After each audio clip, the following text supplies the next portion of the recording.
Okay, coming up on this week's edition of the Penn State Blitz here on Penn Live.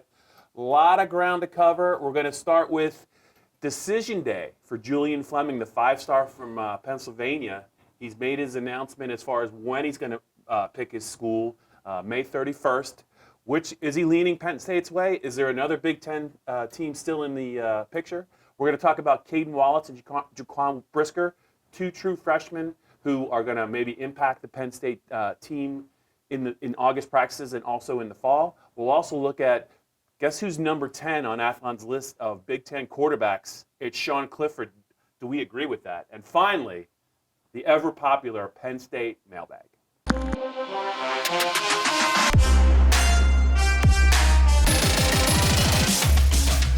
Okay, Greg, five-star, Julian Fleming. You've been stressing to me the need for James Franklin to land this five-star wideout from Southern Columbia in the 2020 class. He set his decision day, and Penn State is on his short list. But there's other schools, and just kind of getting a feel for things. It sounds like you think that maybe Penn State is not number one on Julian's pecking order. And who is this school to watch? Yeah, it's fascinating, Bob, because I think we've probably done, if you go back in the video vault, there's been a lot of I think we had him as a lock to go to Penn State for a I'm while. not sure if we were that far, but we were probably pretty close. Yeah. And now he decides between Alabama, Clemson, Ohio State, Georgia, and Penn State on May 31st. We're not yet sure how he's going to make that announcement, but he put out his top 5 last Friday, and I think you saw the predictions start rolling in on both of the recruiting services for Ohio State. And obviously, Kyle McCord, the very talented 2021 quarterback out of Philadelphia, is going to be a Buckeye in a couple of years. And I think Julian has really maybe made a connection with Brian Hartline, the receivers coach out in Columbus, and also Ryan Day, the first-year head coach replacing Urban Meyer. So I don't think this one is maybe as quite over as it appears to be. I wouldn't rule out any of the 5 at this point. I mean, I think Georgia is a school that has really pushed hard of late. Now, I don't know if the visit will still work out for them. He did visit Alabama the same day as Penn State's blue-white game. He's been to the State College quite a bit over the last couple of months. So ultimately, Bob, I wouldn't rule out anyone at this point. Yes, the Buckeyes had a lead. Yes, Penn State once had a lead and now seems to be gone. If you were handicapping it today, you're probably looking at 9-5 on the Buckeyes. I mean, I think we're at that point of the race, maybe 2-1, but they're a pretty strong favorite at this point. But time will tell. It will be interesting to see if over the next couple of weeks he ends up on any campuses for one final visit and check things out before making a decision. But one thing I'll say is it's really sort of telling, I think, in a way, that he was supposed to decide in December. That's what he kept saying over and over and over again. Something has sped up this process. We don't know what, but it's quite clear he's ready to get it over with. So James Franklin and his staff have recruited so well the last couple of years with their classes, the 2018 class, the 2019 class. Even if Fleming is not in the 2020 class, it's still off. Penn State's still off to a great start with regard to building that class, but. Just your thoughts on, as you said, he still could end up going to Penn State, but if he goes to Ohio State and James doesn't secure the top player in the state of Pennsylvania, is there any kind of blowback, or how bad of a look is it? I don't. It's maybe a stretch to say disastrous, but I don't think it's far away from that. I mean, you're talking about a guy who is a multi-time state player of the year. Yeah. Penn State has put a lot of time and effort into recruiting him. He's the number 1 receiver and the number 5 player in the country for a reason.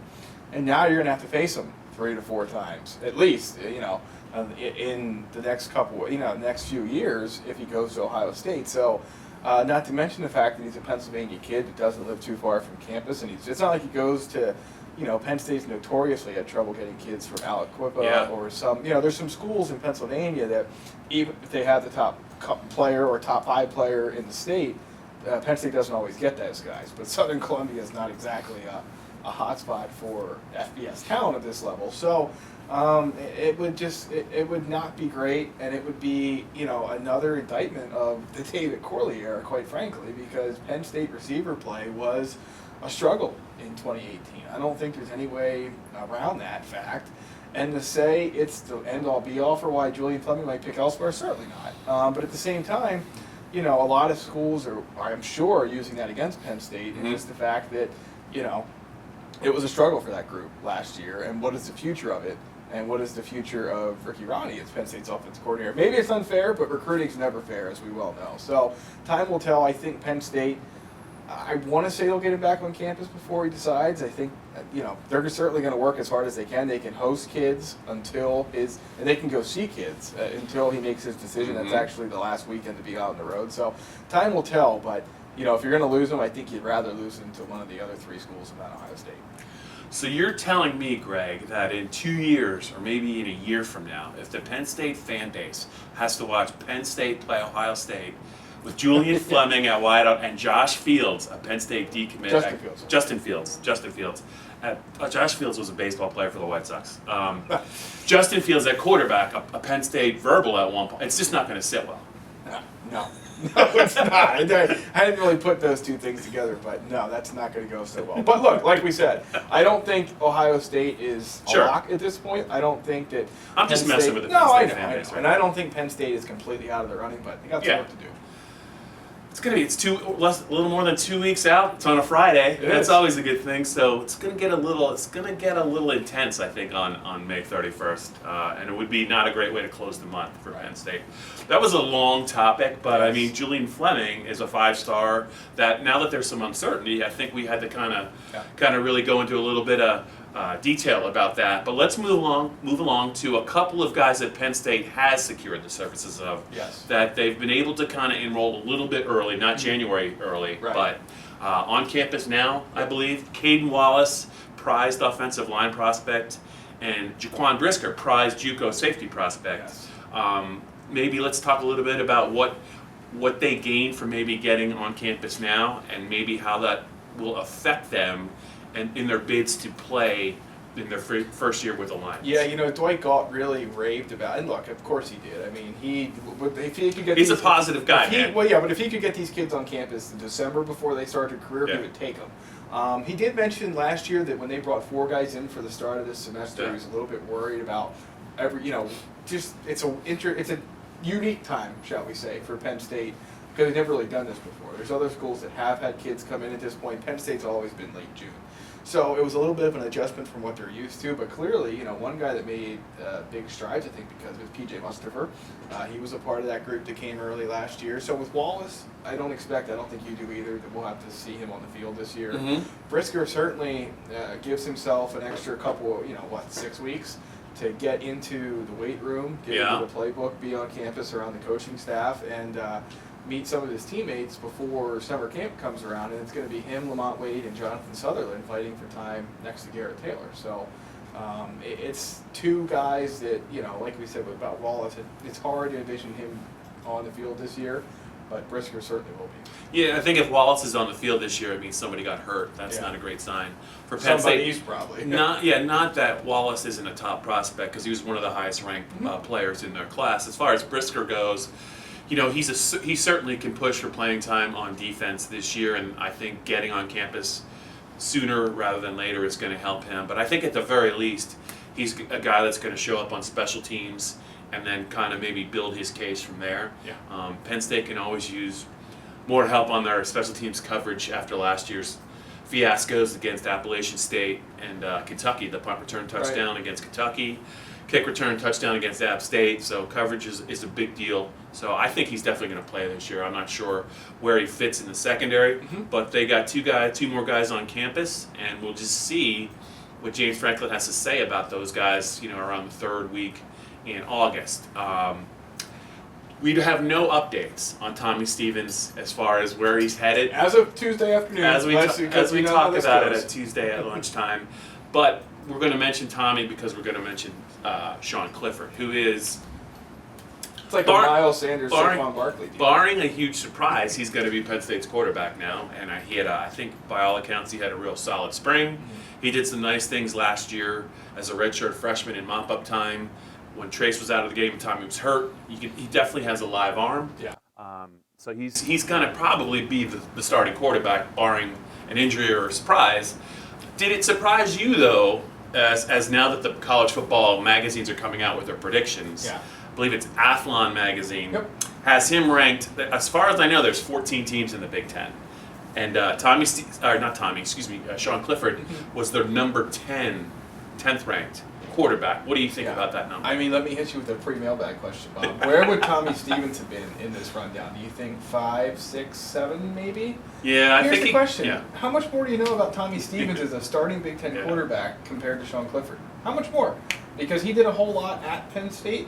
Taught a whole heck of a lot of it was things to replace Trace McSorley. You know, a lot of it was, quite honestly, standing on the sidelines because he wasn't used as much as we thought he would be used. Some of that due to injury, some of that due to whatever else. But how much do we really know about him as a future Big Ten quarterback? Right.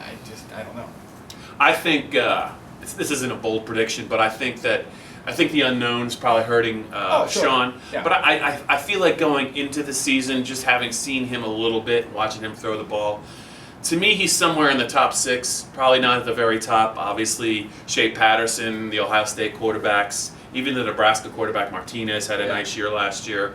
I think Brian Lewerke's back for his 9th year at Michigan State. He's the Robbie Hummel of college so football. there are a couple quarterbacks obviously that probably deserve, at least going into the season, a little bit more of an acknowledgement over Sean. But I think by the time he gets settled in, I think that Athlon will be walking back that number 10 ranking and maybe saying, we put our foot in our mouth. That's just, he's too talented of a kid in a Big Ten conference that doesn't really known for quarterbacks to be number 10 on a list of 14. So a little ridiculous, just a little bit. All right. Guess we know how you feel on that one. All right. So I think we just have one segment left. The mailbag, 4th down. Well, after we talked for about 47 minutes on Julian Fleming, we're about ready to close this hour. What do you think? What do you think of the Preakness? You know, I don't know. Honestly, I don't. The post draw is everything to me, and we're taping before that. So it's another twist of fate. Yeah, I know. I was certain that was going to be your pick. So I just wanted to get that out of the way before you hit me with some Penn State football questions. Yeah. But I'm another twist of fate guy. You might as well make your pick now. You're not going to get a chance. No, he's who I'm on unless the post draw compromises him. So we were both on game winner. That didn't work out so well. So over at the start. Yeah, we'll see. I got nothing more. I want to see the post draw. So. All right, mailbag me. Let's go. Let's go. All right. First off, safety. We talked about it a little bit earlier, but does Penn State have? It feels like they have 4 guys who will play a lot at the position this year. They also feel like 4 guys who kind of all do the same thing. So, is there a reason to be concerned about a center field? You know, having a center field type safety, a guy that can play the ball deep. Is Garrett Taylor that guy? Or where do you see that working out? How do you see that working out for Penn State with Brisker now on board? We'll see what he can do as far as being a center fielder. He's a bigger kid. I know that he can hit people, and obviously that means he's good in run support. But I think if they had to, Garrett Taylor is a former corner, 4-star corner prospect. They could always, I think, probably put him in center field. It's a nice problem to have. Yeah. You look at some of the guys they've missed on or haven't really fired yet. John Patrician, is one of those guys. Aaron Monroe left the program. I thought 2 years ago he could have been a center field safety. Right. But I don't know if he's seen the writing on the wall, but he's moved on. I do think that they have to feel good about the fact they have 4 safeties. I think that they can play. They all got to stay healthy. A lot of them are going to play special teams. But I do think, in August, they're going to see where they are with Brisker. And if they have to move Garrett, they'll move Garrett. But I don't think that Lamont Wade's a center fielder for sure. And I'm just not sure about Sutherland. But they're going to mix and match, and I think they have a couple weeks if you look at their schedule to figure it out. Yeah, there's no doubt. I think that you pretty much hit the nail on the head with that one. So we got to the Preakness, we got to the safeties. Let's take a little detour and talk some recruiting. Yeah. The position of need that you think Penn State needs to fill most in this class is what? And I give you that question with the caveat that numbers at offensive tackle get a little light in the next couple of years. Safety gets really light in the next couple of years. And they have yet to, and P.J. Mustafer could be the guy. They have some other ones that could be it, but they have really yet to land that take over the game dominant defensive tackle that I think they'd be looking for. Sean Spencer, fantastic. And he has developed some guys to be really good defensive tackles. You don't, and no disrespect to the Clemson defensive coaches, but you don't teach the talent that Christian Wilkins and some of those guys walk onto campus with. So your thoughts on the biggest need Penn State can fill in this class, regardless of what Julian Fleming does? So I mean, I think they have to feel good right now as we talk about this about running back. I think they have to feel pretty good about quarterback, assuming one of those freshmen develops. I think they have to feel pretty good about linebacker. So defensive tackle, they have some talented bodies, but they don't have 5-star defensive tackle bodies. So that's always going to be a priority to me. I know I think I said they should probably feel pretty good about the wideouts, although there's a lot of talent, but not a lot of production. Right. So to me, it's defensive tackle for sure, and I think that defensive end's going to be a sneaky priority, because I think Etor's probably out the door after this year, and you know what? In another year, if Jason Owe has a great year this year and follows that up, they'll be without him. I think the turnover with the way James Franklin's recruiting, is you're looking at 4 years max, and in some cases 3. So to me, I think it probably their defense looks good now, but I think the turnover, because they're so talented at some positions, is going to be pretty high. I think that they need to replenish a lot of places on the defense, and I would start with there, and I would also start with safety. Any ottle horses we should be watching in Pimlico this weekend? I think we're pushing it. I think we are pushing it with the horse racing handicapping. Yes. I think if we hit with another twist of fate, then we can come back and talk some stuff about the Belmont. But we're 0 for 1, so we really probably shouldn't drag this out any longer. I'm hoping Tommy Stevens picks a school pretty soon, Greg, so we can talk more about him. And I want to know if old Julian Fleming is going to visit Penn State between now and his decision day, and I do think it's going to be. If he's another one that gets away, I don't know how the fan base is going to feel about it, but what are you going to do? It's not for the lack of trying that they haven't been able to get him to verbally commit to Penn State. We'll see. That's it for this elongated edition of the Penn State Blitz here on Penn Live. We'll be back next week.